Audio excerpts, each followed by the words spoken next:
Selain menjadi alternatif tujuan wisata alam, Ciwidey juga menjadi salah satu rumah dan sekolah bagi primata Jawa. Pusat rehabilitasi primata Jawa ini bertujuan untuk melatih dan melestarikan primata Jawa yang nyaris punah sebelum dilepasliarkan kembali. Berikut liputannya. Ciwidey dikenal sebagai salah satu alternatif tujuan wisata alam. Jaraknya yang cukup jauh dari pusat kota Bandung ternyata tidak menyurutkan niat para wisatawan untuk berkunjung ke sini. Barisan gunung, hamparan perkebunan sayuran adalah pemandangan yang lazim ditemui di kawasan ini.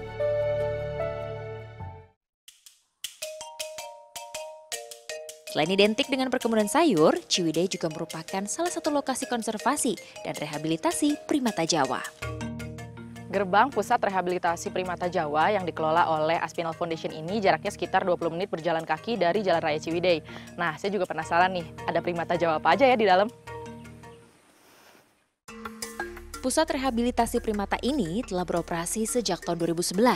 Letaknya 30 menit dari Terminal Ciwidey.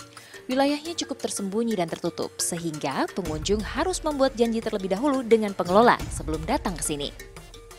Akses menuju area rehabilitasi ini masih jalan tanah dan bebatuan. Tidak jauh dari gerbang sudah terlihat sepasang owa Jawa yang tengah bermain dan bergelantungan di rangka bambu. Di sekelilingnya terlihat pagar kawat tebal.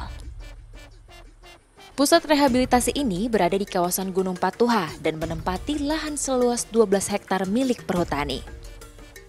Di tempat inilah 29 ekor primata Jawa direhabilitasi.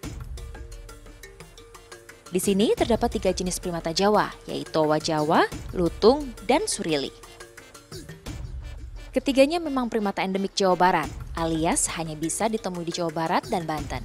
Saat ini jumlahnya tinggal sedikit, masing-masing hanya tersisa tidak lebih dari 300 ekor di seluruh Jawa Barat dan Banten. Kebanyakan dari mereka diburu dan diperjualbelikan atau dipelihara.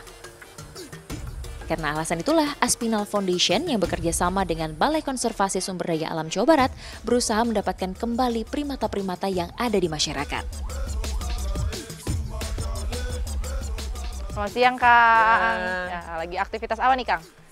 Ya, ini saya baru selesai pengamatan aktivitas harian OA untuk nanti kesiapan pelepasliaran. Oh, nah selain pengamatan ada aktivitas apa lagi sih, Kang, di sini? Ada pembersihan kandang, pemberian enrichment pakan, sama enrichment objek. Kebetulan sekarang di kandang sebelah lagi ada pemberian enrichment pakan. Kalau mau lihat boleh sekalian. Jadi saya boleh ikut sekarang ke sana nih, Kang? Boleh, mari. Ya.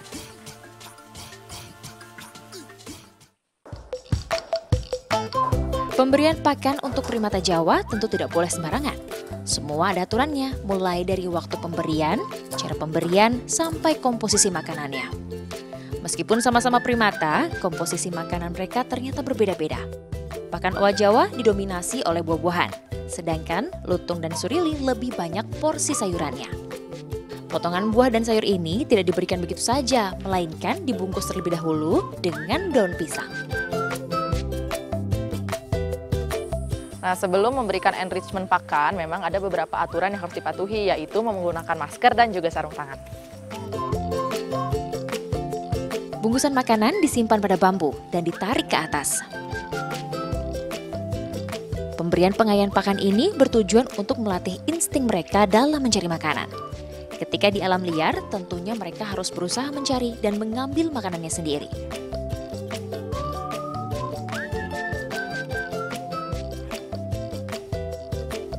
Selain pengayaan atau pelatihan menggunakan pakan, para primata Jawa diberikan pengayaan menggunakan objek.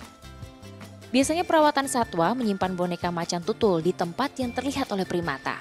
Boneka macan tutul dipilih karena di alam liar, macan tutul adalah predator mereka. Sehingga pengayaan ini akan melatih insting dan kewaspadaan mereka di alam liar nanti.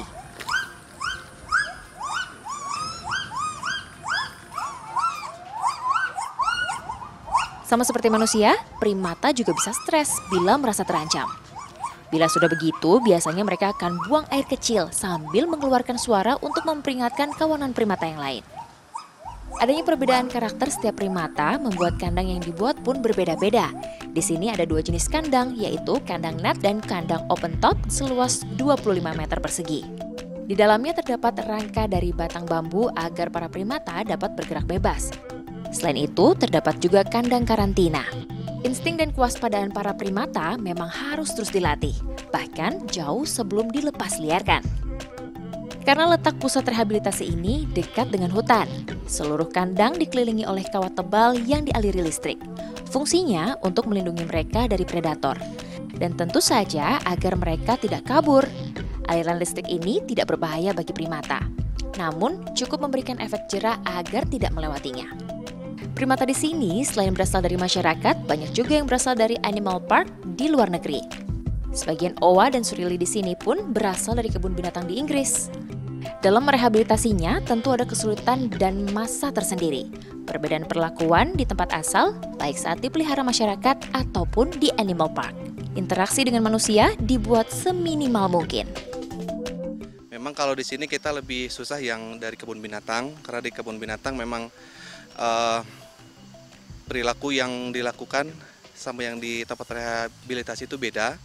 Karena kan di kebun binatang memang banyak dikunjungi orang, sedangkan kalau di tempat rehabilitasi kita memang sedikit mungkin bisa dilihat dengan orang, gitu. Terus batasan ketika mereka siap untuk lepas liar, yang pertama memang harus sehat dulu, terus udah punya pasangan juga, terus memang yang kita harus perilaku seperti pola makan dan kesehatan juga memang kita udah harus cek.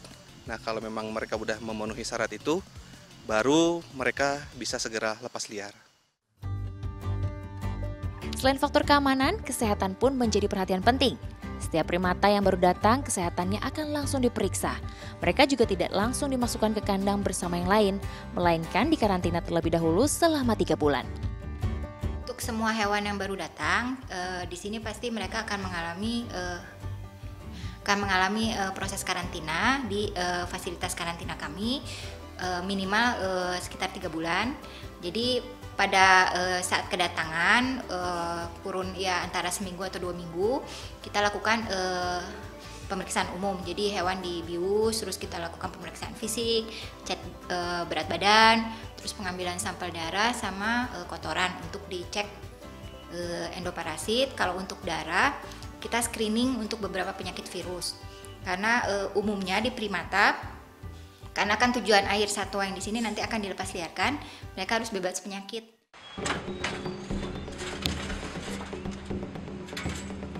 Setelah semua syarat dipenuhi, primata siap dilepas liarkan.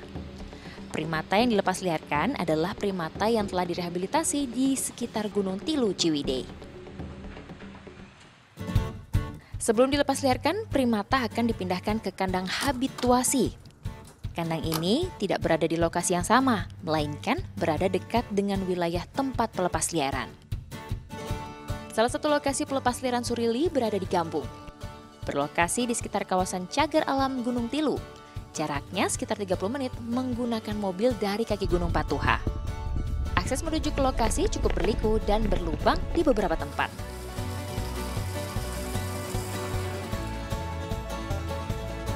Lokasi ini terbilang yang terdekat dari kawasan pusat rehabilitasi primata Jawa. Lokasi lainnya berada di tengah gunung dan bahkan di belakang Gunung Tilu. Di sana primata akan diawasi kembali selama 2 minggu. Sama seperti di pusat rehabilitasi, aktivitas yang diawasi meliputi aktivitas sehari-hari dan adaptasi mereka dengan alam. Di sana mereka juga mulai dilatih untuk mencari makanannya sendiri di sekitar kandang. Primata siap dilepas. Petugas sengaja bersembunyi saat primata dilepas. Tujuannya agar primata bisa bergerak bebas